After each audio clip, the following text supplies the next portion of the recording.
Ok, pour commencer cette histoire, les amis, il faut qu'on retourne en 2001. Parce qu'en 2001, The Neptunes, qui était composé de Chad Hugo, Pharrell Williams et leur manager Rob Walker, vont fonder leur propre label Star Trek. Du coup, comme The Neptunes avait beaucoup de succès, Birdman, le big boss de Cash Money Records, voulait y goûter à ce succès. Et c'est comme ça qu'on a eu le son iconique What Happened to That Boy.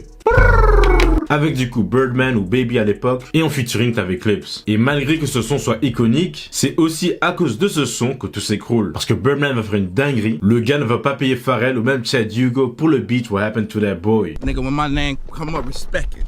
À partir de là, les deux camps étaient en beef, et du coup, Lil Wayne n'a pas pris part dans le beef, au début en tout cas, jusqu'en 2005. Cette année-là, Lil Wayne avait demandé à Pharrell s'il pouvait lui donner un outfit de sa marque Billionaire Boys Club pour une vidéo qu'il allait tourner. Et Pharrell était en mode, mais t'es fou!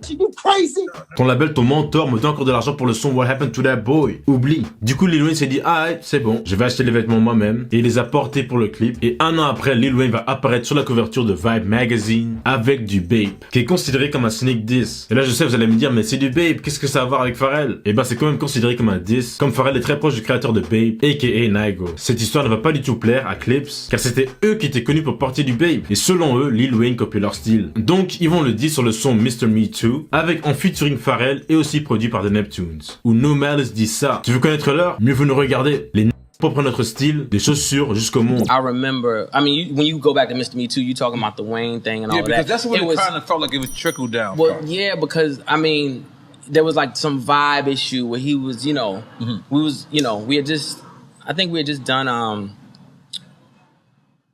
what's that called? What Happened to That Boy or something. What Happened to You know, That maybe Boy. a little bit With Birdman later, on it. yeah, with Birdman on later on down the line. People were telling Wayne he was, you know, trying to talk dope like the Clips or drugs and he wore Bape like the Clips. Right. I never said that. Right. Après ça, Lil Wayne va carrément se lâcher dans une interview avec Complex où il va dire « Parle-moi comme si tu parlais au meilleur. Je vois pas de Clips. » Weezy man, ils ont dû faire un morceau avec nous pour devenir chaud. What happened to that boy? Il va aller plus loin en disant, c'est qui Pharrell, sérieux? Vous respectez vraiment? Ce mec portait les babes et vous le trouviez bizarre. Moi je les ai portés et vous avez trouvé ça stylé. Et après ça, Pharrell, lui, ne va pas répondre. Il va pas répondre les gars. Et ouais, le beef va se calmer.